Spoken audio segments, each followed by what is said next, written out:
नमस्कार विद्यार्थी मित्रांनो, 10वी-12वीचे आता निकाल आलेले आहेत। त्यानंतर आता पुढील त्यांची जे ॲडमिशन प्रोसेस असणार आहे 10वीच्या विद्यार्थ्यांना 11वीसाठी ॲडमिशन घेण्यासाठी, तसेच 12वीच्या विद्यार्थ्यांना पुढील शैक्षणिक एज्युकेशनसाठी आपल्याला इन्कम सर्टिफिकेट खूप महत्त्वाचे असते। तर इन्कम सर्टिफिकेटसाठी कोणकोणते डॉक्युमेंट्स लागतात तर त्याविषयी आज आपण या व्हिडिओच्या माध्यमातून माहिती घेणार आहोत। चला तर व्हिडिओला सुरुवात करूया।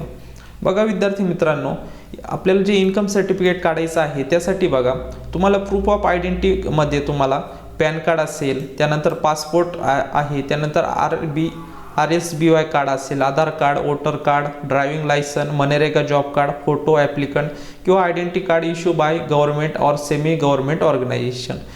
यामध्ये बघा तुमच्याकडे यापैकी एकच लागणार आहे तुम्हाला।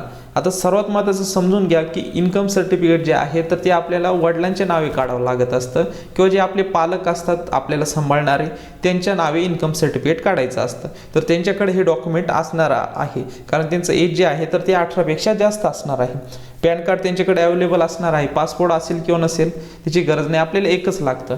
तर बघा आधार कार्ड तर सगळ्यांकडेच असतं, वोटर कार्ड पण असतं, तर तुम्हाला एनीवन यापैकी एक तुम्हाला डॉक्युमेंट लागणार आहे। त्यानंतर बघा प्रूफ ऑफ ॲड्रेसच्या प्रूफसाठी बघा पासपोर्ट असेल किंवा ऑटो बिल असेल, रेशन कार्ड असेल, आधार कार्ड असेल, वोटर ID कार्ड असेल। आता जे हे प्रूफ ऑफ ॲड्रेस हे जे आहे तर ते त्यासाठी तुम्ही आधार कार्ड यूज करू शकता परत, किंवा जर तुमच्याकडं रेशन कार्ड असेल तर रेशन कार्डचं तुम्ही यूज करू शकता। Driving licence, electrical bill same आहे, वर दिलेलं जे आहे प्रूफ ऑफ आयडेंटिटी त्यामध्ये दिलेलं जे आहे तर ते सेम या प्रूफ ऑफ ॲड्रेसमध्ये आहे। जर तुमच्याकडे 7/12 असेल किंवा 8 रेंट रिसिप्ट असेल तर ते सुद्धा तुम्ही देऊ शकता।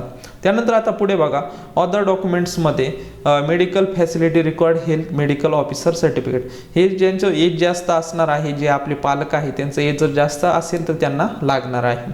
त्यानंतर बघा age of proof in case of minor. बघा विद्यार्थी मित्रांनो, एज प्रूफसाठी तुम्हाला म्हणजे आपले जे पालक आहे इन्कम सर्टिफिकेट आपल्या पालकांची नावे काढायचं असतं, तर त्यांचं बर्थ सर्टिफिकेट भेटू शकतं आपल्याला, किंवा त्यांच्याकडे 10वीचं सर्टिफिकेट असेल तर ते तुम्ही देऊ शकता। त्यावर तुम्हाला डेट ऑफ बर्थ असेल किंवा बोनाफाईड किंवा त्यापेक्षा स्कूल लिव्हिंग सर्टिफिकेट म्हणजे शाळा सोडल्याचा जर दाखला असेल तर ते तुम्ही देऊ शकता, किंवा प्रायमरी किंवा स्कूल एंटर हे तुम्ही देऊ शकता, दोन्हीपैकी एक। पण शाळा सोडल्याचा दाखला अवेलेबल असेल तर तुम्ही तो नक्कीच देऊ शकता। त्यानंतर बघा मॅनिडेटरी डॉक्युमेंट, हे दोन्ही पण तुम्हाला डॉक्युमेंट लागणार आहे। आता ऑर्डरमध्ये काय द्यायचं आहे तर जो तुम्हाला तलाठीने दिलेला बघा कच्चा लिहून जो आपल्याला गाव लेवलला तलाठी कार्यालयातून आपल्याला जो इन्कम सर्टिफिकेटचा कच्चा हाताने लिहिलेला जो इन्कम सर्टिफिकेट असतं तर ते तुम्हाला ऑर्डरमध्ये द्यायचं आहे। आणि सेल्फ डिक्लेरेशनमध्ये तुम्हाला ती PDF तुम्हाला वेबसाईटवर भेटून जाईल, सेल्फ डिक्लेरेशन भरायचं आहे आणि हे सर्व डॉक्युमेंट तुम्हाला अपलोड करायचे आहे। बघा इन्कम सर्टिफिकेट जे आहे तर ते तुम्हाला 15 दिवसाच्या आत तुम्हाला भेटत असतं। जर तुमचे वरील जे दिलेले डॉक्युमेंट जे आहे तर ते तुमच्याकडे असणे गरजेचं आहे। तर अशा प्रकारे आज आपण इन्कम सर्टिफिकेटसाठी जे डॉक्युमेंट्स लागतात तर त्याविषयी माहिती बघितलेली आहे। जर तुम्ही आपल्या चॅनलवर नवीन असाल तर चॅनल सबस्क्राईब करून ठेवा, म्हणजेच नवीन व्हिडिओ तसेच नवीन अपडेट्स तुम्हाला भेटत जातील। भेटूयात नवीन अशा काही व्हिडिओमध्ये, तोपर्यंत धन्यवाद।